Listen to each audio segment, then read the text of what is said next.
Printing body parts is not just for science fiction. It's the business of this company in Brazil, BIOARCHITECTS, founded 4 years ago by young entrepreneur Felipe Marques. Just out of college with a degree in economics, he saw potential in investing in medical 3D printing. The fourth industrial revolution rises from the combination of many different technologies, and I believe 3D printing is one of them. It will change everything, from how you perform surgery, which is our case here, to any other product you purchase. For example, to buy a toy in the future, you may not buy the actual toy, but a file that you will be able to print at home.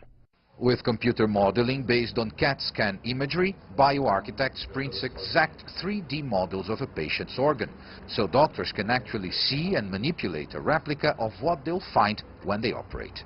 The surgeon has been using models of his patients' hearts to decide on procedures, like choosing the exact location of an incision or the best way to access the organ before the actual operation. People don't have a zipper on their chest that you can just open and close. You have to get it right the first time in a safe and definite way. So having the possibility of observing all anatomical structures and of actually practicing the surgery beforehand enormously increases patient safety. These models can also be used for educational purposes. So, for example, this one is for doctors to train how to inject Botox. So just look, everything that happens here is reflected on the screen. This is my needle over this patient's forehead, and let me try to apply some Botox right here. You see the red dot there? That means Botox is going in, and then after that the software can show me how I did, if that was correct, the right quantities, the right places.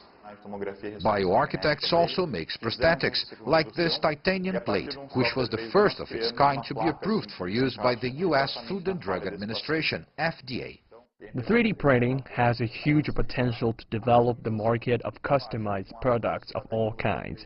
So I am sure that as the technology develops and 3D printing becomes cheaper and quicker, this will become a mass market.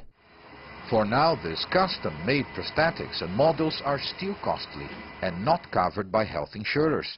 The technology is here, but widening patient and doctor access to it remains a challenge. Paulo Cabral, CGTN, São Paulo.